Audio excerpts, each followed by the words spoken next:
Yeah, they'll take whatever high ground's available in the safe parts of the circle and try to make it work from there. And here you go.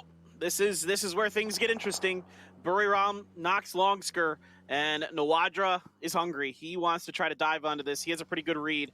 Longsker's maybe alone, but Bullying is over here, and he's going to try to outduel him, and Bullying just barely gonna get Nawadra here, and now FaZe is getting involved. Fuzz sees Bullying. I think he landed a bullet on that too, or somebody did. Bullying down to 1 HP there. The smokes are out, and he's gonna lose a vehicle for it. So Longsker is gonna fall, as it looks like, as well. And now Conaxy trying to roll through. This is Buriram in a nutshell right here, Matt. They will just bite down on you.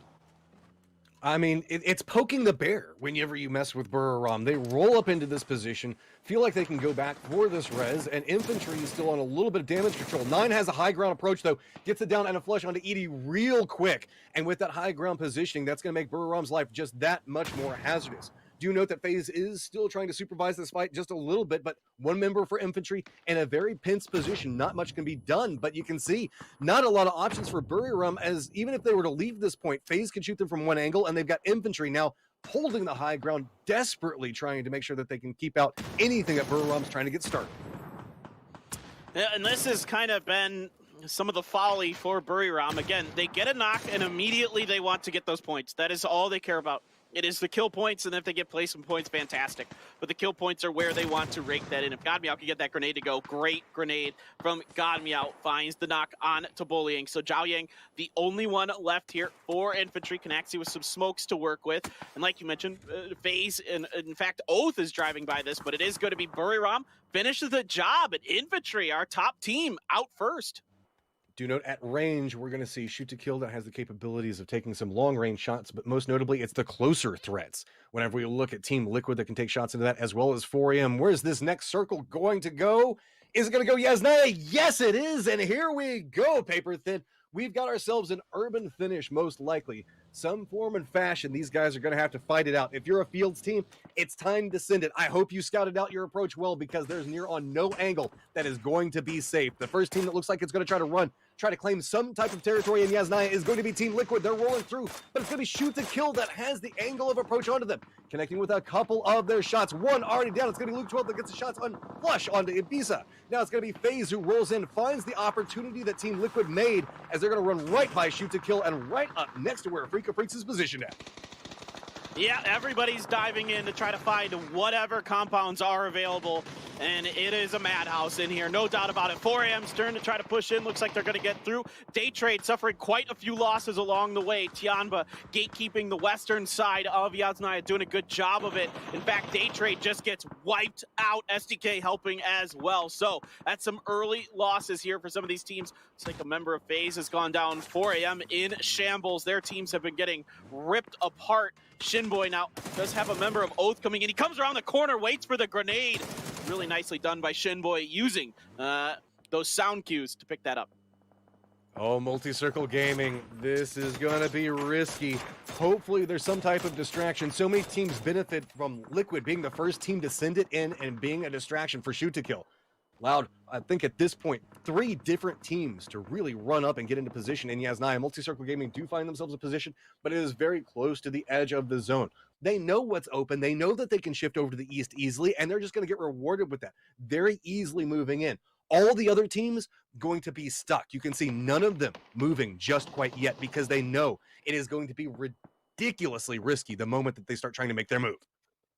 Yeah, this is kind of one of those you don't want to be the first one to get shot at, because, or the first ones to even take shots as well, because then everybody's eyes are going to be on you with those sound cues. There's Hikari, going to knock Fergus as he tries to wrap around the fence line, going to shoot the fence down, take Fergus with him. And Hikari going to back out. Afreeca Freecs have the western edge for now. There is Buriram underneath them. Zenith up above. And you can see now Hikari's looking. You cannot hold that angle against Buriram. They're too good, too fast. That's going to be a knock on to Hikari. Going to try to finish it off. Was that just a smoke? Okay, there's the frag from Conaxy. I was like, did he throw a smoke there? But no, it was a frag. Circle is pushing Tianba in now as well. All right, here it goes. 4 AM looks like they're committed into trying to get kills around them. DXG is just going to be to the east of their position. Tianba is going to be pushing along that path. Soniqs caught up in the southwest from this, trying to make their approach, but you can see it is just a double team, in some cases a triple team, of everybody just getting vision on approaching teams. T1 rolling up back behind this one as well. Adder in a lot of trouble all by his lonesome inside of this positioning. Soniqs and FaZe starting to line up against each other to the south as well. I'm going to try to keep you guys updated as this goes, but it is just going to be a massacre as vision comes into play, and the circle is just forcing fight upon fight into positioning coming out from this. FaZe gets vision onto Soniqs, gets it down and the flush onto Shrimzy, but it's going to be repositioned. Mime gets spotted out as well, tries to go for the shots into it, gets a little bit of damage, but there's nowhere to go. Mime goes down as well. Fuzzface just holding up this line for FaZe. The problem is he is going to have to move in just a moment, but he's going to be able to at least get a couple of kill points out of playing this position. Yeah, he did the best he could with what he was given, and it's a nice hold for Fuzz and a great angle to hold as well. And now it's Sonic's turn to get into 4 AM. That's going to be 2 knocks for HWin. He is going to fall to the circle, but he's going to take a couple of 4 AM with him.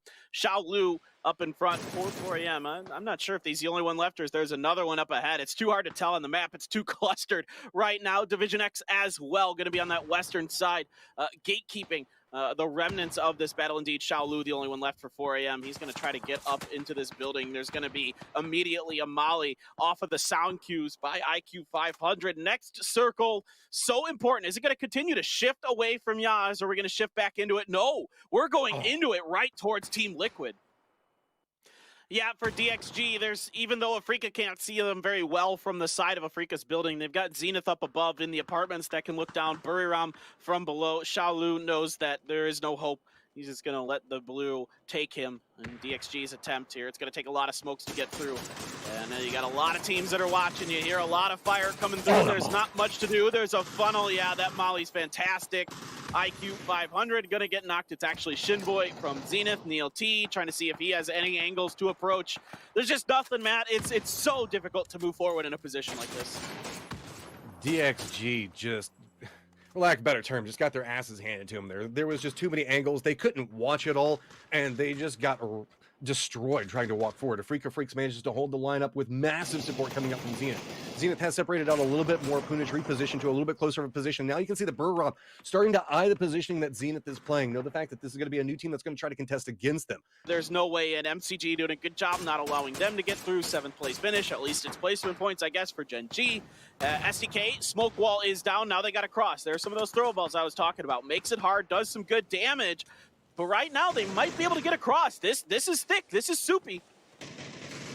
Oh, Pinta has to stop for just a moment. And there he goes. He's going to go down. Shoots Girl has nowhere to go. Multi-Circle Gaming now in control of the southeast. To the west, it's going to be the remnants of Team Liquid with CLIB, as well as Buriram and Afreeca Freecs. To the north, it's going to be Zenith holding high ground and forcing other people to play around it. And now, are they creeping up on top of this building so that way they get a little bit more vantage as well? Shinboi in a very dangerous spot, but you can see as he's playing around the smokes, he might be able to spot some vision onto it. The double up peak really favoring over into Multi-Circle Gaming right now, and that's going to make it really rough.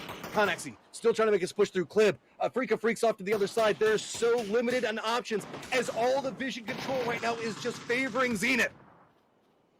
Yeah, you can see Conaxy still alive, but just barely. Hikari's going to go down, and it doesn't feel like they're going to get it. Good grenade from Kickstart. Zenith is huge right now, putting up monstrous amounts of kills. Conaxy going to finish off Ling Du there. That's 5 kills in the bank for him. Again, you can never count out Buriram, even when they have one alive. These guys are incredible. Oh, Evil Lee, great grenade, finds him. 3 up for MCG, 1 for Team Liquid, 4 for Zenith. This is going to be a messy one. Look at all these smokes.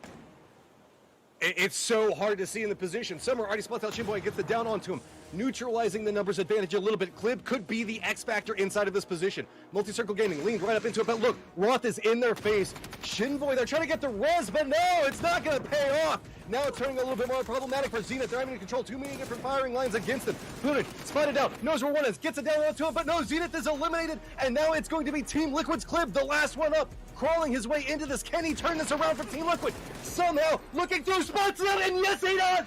CLIB takes this one, miraculously surviving through the